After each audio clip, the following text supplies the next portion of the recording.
Well, we are very complex. We are made up of multiple parts, and we need rest for all of those parts of the body. And oftentimes we're not getting rest for all of those parts of the body. We're getting rest for some of it. And I said this on Sunday, I'll say it again now, but if you have ever gone on vacation and got home and thought, I need a vacation from my vacation, there's a good chance what's going on is that you're getting rest in certain areas, but not other areas. Hey, what's up, everybody? Welcome back to the Creating the Future podcast. It's been a long time since I was able to make a teaching like this or a podcast or an interview. Different things going on in my life. I was earning a doctorate degree, and during that time, I stayed pretty exceptionally busy. And so I appreciate you staying with us, as well as we are in a moment right now in our church history that we are launching something where we are creating collaborating messages that are going to be online live Thursday at 7. That's the plan for now. Thursday night at 7, it goes live on the YouTube channel for Creating the Future, and then everywhere after that, that Creating the Future would normally be. And so we should have another group of people jumping into this that may not have been there before in the past. And so I'm excited to be back with you. These are bridge messages, especially these next, at least 4, but probably more than that. They are bridge messages. So if you did not watch the Sunday message, if you weren't in church on Sunday, or if you didn't watch it online, do me a favor and go back and watch that one online, because what you're going to see throughout this series is that it's going to bridge. It's going to be Sunday, a bridge that goes a little deeper, sometimes more practical, and then going to the next Sunday. You'll even see that today. So it's really helpful for you to have seen or heard last Sunday's message before you actually even watch this video. So make sure you jump into that. I'm sure we will put that into the show notes, and you can follow along right there. So with that being said, last week we started talking about the topic of soul rest and how do you have and create soul rest within you. And I think it's an important place to start to say that God wants you to have soul rest. In fact, our key verse, our main verse for this entire series is Matthew 11:28, when Jesus said, "Come to me, all who are weary and burdened, and I will give you rest," right? It is God's desire that you have rest. And I was even thinking about that in the context of the writer of Hebrews. I was pulling this up a few moments ago. Hebrews chapter number 4, beginning in verse number 9, it says, "There remains then a Sabbath rest for the people of God." Hopefully that's you and me. "For the people of God, for anyone who enters God's rest also rests from their works, just as God did from his. Let us therefore make every effort to enter that rest, so that no one will perish, but by following their example of disobedience." So we want to make every effort to enter the rest that God has for us. All right, so here becomes the challenge, because we are not just like simple people. We are very complex.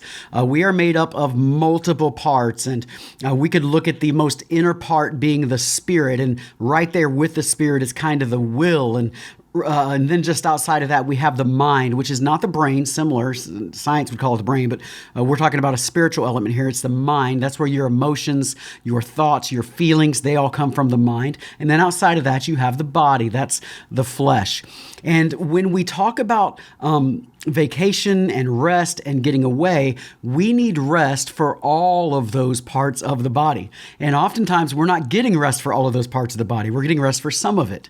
And I said this on Sunday, I'll say it again now, but if you have ever gone on vacation and got home and thought, I need a vacation from my vacation, there's a good chance what's going on is that you're getting rest in certain areas, but not other areas. Now, there's some obvious places, right? So your physical body, if you don't rest it, you're going to end up in the hospital. You're going to end up with sickness. That's a fairly obvious one. You know, in your spiritual rest, if you don't get spiritual rest, you're going to find yourself fatigued. You're going to find yourself at a place of oftentimes addiction. You'll find yourself with an identity issue, oftentimes seeking somebody else's approval or seeking other people's approval. That's what starts to happen when you don't have spiritual rest. When you don't have rest within your will, that's kind of your decision-making part of your body, you'll get decision fatigue really bad.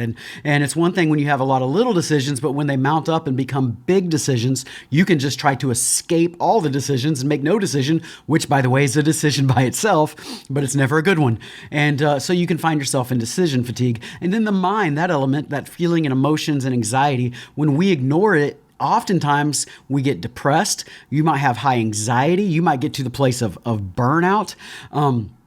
And you have a lot of emotional crises that begin to go on right there as well. So with that being said, those are some of the things that happen when it's ignored. But how do we heal this when we go on vacation? So I'm gonna give you the easy ones first, and then I want to dig into some practical side of what usually happens, I think, for most of us, why we come back from vacation wanting a vacation from our vacation. So the physical body is really obvious, right? You get on vacation and you need physical rest, and you know that, and that is the most obvious place of rest. And so generally on your vacation, you probably sleep in, you probably relax quite a bit. If you go on a cruise or whatever, you're laying out by the pool, you're relaxed and all this kind of stuff. That's wonderful. You may have spiritual rest. That's a good thing. Spiritual rest is spending that time with the Lord, reading the Word of God, studying the Word of God, just praying, seeking His face. It could be having communion. I think that's a powerful thing to do one-on-one with just you and God. By the way, if you ever want those little communion cups the church has, just let us know. If you want to do communion on your own, we would love to supply those for you. But your spiritual rest is fairly obvious too, and maybe you don't do it, but you probably know how to do it, and hopefully we are doing it. The rest of the will and the decision making is fairly obvious because you probably make a lot of decisions in life. You get decisions fatigue, but you go on vacation, you have a lot less decisions, and the ones you have are a lot less heavy than the ones you might normally be making. The problem that we run into is that we oftentimes don't know how to emotionally rest. And I would argue that the number one reason why we come back from vacation feeling like we need a vacation from our vacation is that we probably got physical rest. We may have gotten spiritual rest or rest of our will. But what we probably didn't get is emotional rest. That oftentimes gets ignored. Now, let me just quickly tell you my story, because I'm not speaking from this simply from educational knowledge alone, just from a textbook or studies alone. I'm speaking to this partially from my own experience. The first 2 months of sabbatical, I was really struggling. I was getting lots of physical rest. I was sleeping in. I'm taking naps. I was getting a ridiculous amount of physical rest compared to normal. I was having amazing times with God. I'm sitting on my back porch talking to the Lord and spending time with Him, taking communion. I was having great times with God. And I wasn't making any big decisions. There were no big decisions. So kind of the rest of the will and the heart, that was really restful as well. But what was missing is emotional rest. Now, I won't go into detail because for this podcast, it doesn't matter as much. But let me just tell you that in our personal lives, there was a lot going on that was causing a lot of anxiety in our home, a lot of tension in our home. Because of everything going on, we had a lot more people in our house all the time, some that were literally staying with us. We brought in a new grandbaby at this time that wasn't necessarily expected, that was born 6 weeks premature, that we were taking on. That grandbaby, like all little babies, are waking up in the middle of the night every few hours and causing issues there. And then all these people are at our house. And so what happens is I was not getting emotional rest. So I find myself at a place where I start to realize this, and I'm literally sitting up near Atlanta at the Great Wolf Lodge. I'm sitting out by the pool, and I'm thinking I am so still anxious and frustrated internally. And I'm looking around going, I have physical rest. Like I'm sitting out here by this pool, right? And I'm spending all this time with God. I literally have a Bible with me as I'm sitting out here by this pool. I have all of this. And it dawned on me what should be obvious, but oftentimes isn't. I was not getting emotional rest. So that took me back to understanding emotional rest. What is it and how do you get it? Now, there is way more that I could talk about here than you would want to sit down and have time with. But I would argue that your issue with wanting a vacation from vacation is almost always going to be that you're not getting emotional rest on your vacation because of everything going on. So let me give you just a couple thoughts of how you can get emotional rest while you're on vacation or even in your day-to-day life at any given day. I'm going to give you 3 of them real quickly. Remember that all of the parts of the body or all the parts of the soul, the body, the mind, and the spirit, the will, all those parts integrate together and they all touch each other. So if your body gets intoxicated, it's going to mess with the soul. It's going to mess with the spirit. If your mind is messed up, it's going to mess with the body and the spirit. If your spirit is on fire for God or not on fire for God, it's going to mess with your emotions and your mind and your body.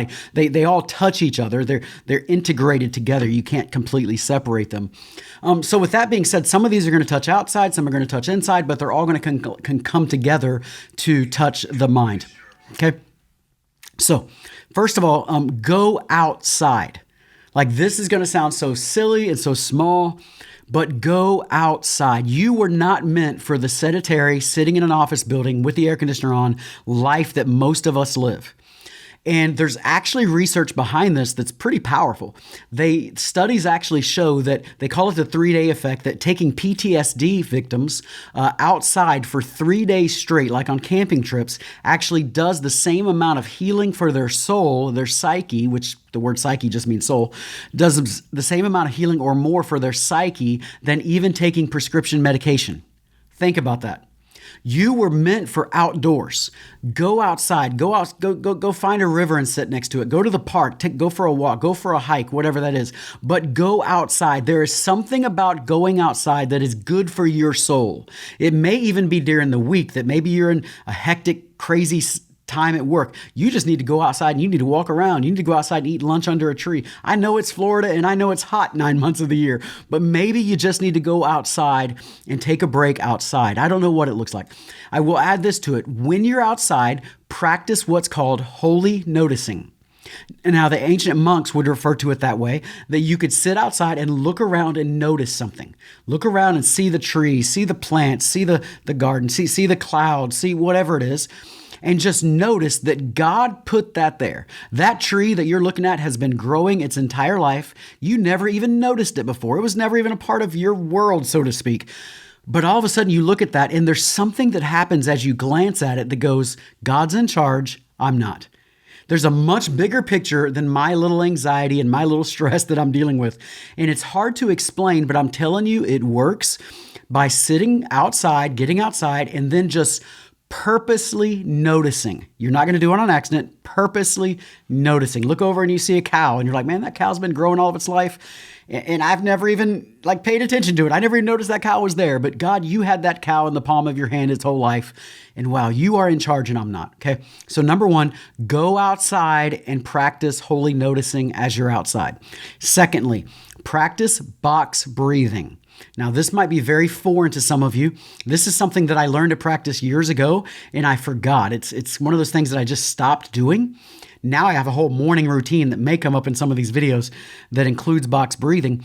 But it's something I learned years ago that I kind of stopped doing, that now that I've started doing it again, makes a huge difference in your emotional well-being and just your mind, yet emotions, feelings, thoughts, all of that that's wrapped around your spirit and will. So what do I mean by box breathing? I realize many of you have never even heard that term before. What you're going to do is you're going to breathe in through your nose and out through your nose. Breathe in through your nose and take 6 seconds to do it. You can count internally in your head or however you want to do it. There are, I think, apps for this kind of thing. I don't think you really need that, but if you wanted it, you could have it. So you're going to breathe in through your nose for 6 seconds. Breathe all of the lungs inside your air inside your lungs. Hold it for 6 seconds. And then you're going to breathe out for 6 seconds and then hold that for 6 seconds. So as you do it, you're sort of making a box, right? So you're breathing in for 6 seconds, hold for 6 seconds, out for 6 seconds, and then hold for 6 seconds. All right, so I'm going to practice this and you watch. Ready? Here we go.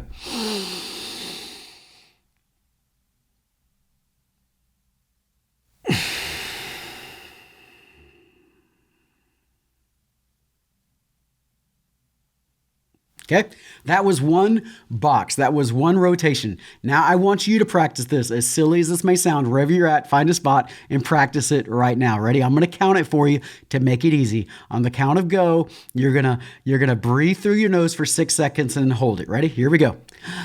Go. 1, 2, 3, 4, 5, 6. Now hold it. 1, 2, 3, 4, 5, 6. Now exhale through your nose. 2, 3, 4, 5, 6. Now hold it. 1, 2, 3, 4, 5, 6.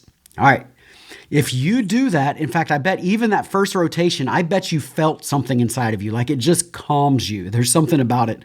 That's a breathing technique that does that. So here's what I would challenge you to do. This is what I do. I would put it on you as well. Set a timer on your phone for, say, 5, 6, 7 minutes, somewhere in that ballpark.